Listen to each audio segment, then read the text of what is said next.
নাহমাদুহু ওয়া নুসাল্লি আলা রাসূলিল কারীম আম্মা বাদ। সম্মানিত প্রিয় দর্শক ও শ্রোতা মণ্ডলী, আজকে আমি আপনাদের সামনে হাজির হয়েছি গুরুত্বপূর্ণ একটি বিষয় নিয়ে। ওয়া মা তাওফীকি ইল্লা বিল্লাহ। সম্মানিত প্রিয় সুধী, একজন পুরুষ বালক হওয়ার পর থেকে নিয়ে তার থেকে যে কোনো মুহূর্তে যে কোনো সময় বিবাহের প্রয়োজন হতে পারে। একজন পুরুষ যখন বিবাহ করবে তখন তার মধ্যে বিভিন্ন ধরনের প্রশ্ন মনের ভিতরে তৈরি হয়ে থাকে। যেমন সেটা এভাবে হতে পারে, সে কেমন নারীকে বিবাহ করবে, কোন ধরনের নারীকে বিবাহ করবে, তার জীবন সঙ্গিনী কেমন হবে, তার ভিতরে অনেক ধরনের প্রশ্ন তৈরি হয়ে থাকে। কেমন নারীকে বিবাহ করতে হবে সেই সম্পর্কে বিশ্বনবী রাসূল করিম সাল্লাল্লাহু আলাইহি ওয়াসাল্লাম 1400 বছর আগে হাদিসের ভিতরে উল্লেখ করেছেন। কেমন নারীকে একজন পুরুষ বিবাহ করবে, তার জীবনে শান্তি বার্তা নিয়ে আসবে, সেই সম্পর্কে রাসূল সাল্লাল্লাহু আলাইহি ওয়াসাল্লাম হাদিসের ভিতরে উল্লেখ করেছেন। হাদিসটি হযরত আবু হুরায়রা রাদিয়াল্লাহু তাআলা আনহু থেকে বর্ণিত। হাদিসটি মুত্তাফাকুন আলাইহি। হাদিসটি বুখারী শরীফের 5090 নং হাদিস এবং মুসলিম শরীফের 1466 নম্বর হাদিস। হাদিসটি হযরত আবু হুরায়রা রাদিয়াল্লাহু তাআলা আনহু থেকে বর্ণিত।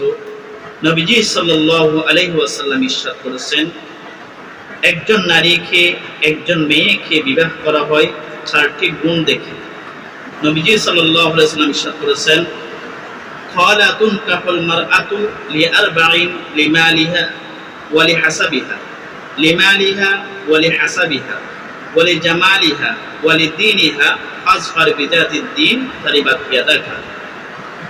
রাসূল করিম সাল্লাল্লাহু আলাইহি ওয়াসাল্লাম এই হাদিসের ভিতরে চারটি কথা উল্লেখ করেছেন, যে চারটি গুণ থেকে পুরুষ একজন নারীকে একজন মেয়েকে বিবাহ করতে আগ্রহী হয়। এক নাম্বার লিমালিহা, মেয়ের মাল দৌলত ধন সম্পদ দেখে একজন পুরুষ তাকে বিবাহ করতে আগ্রহী হয়।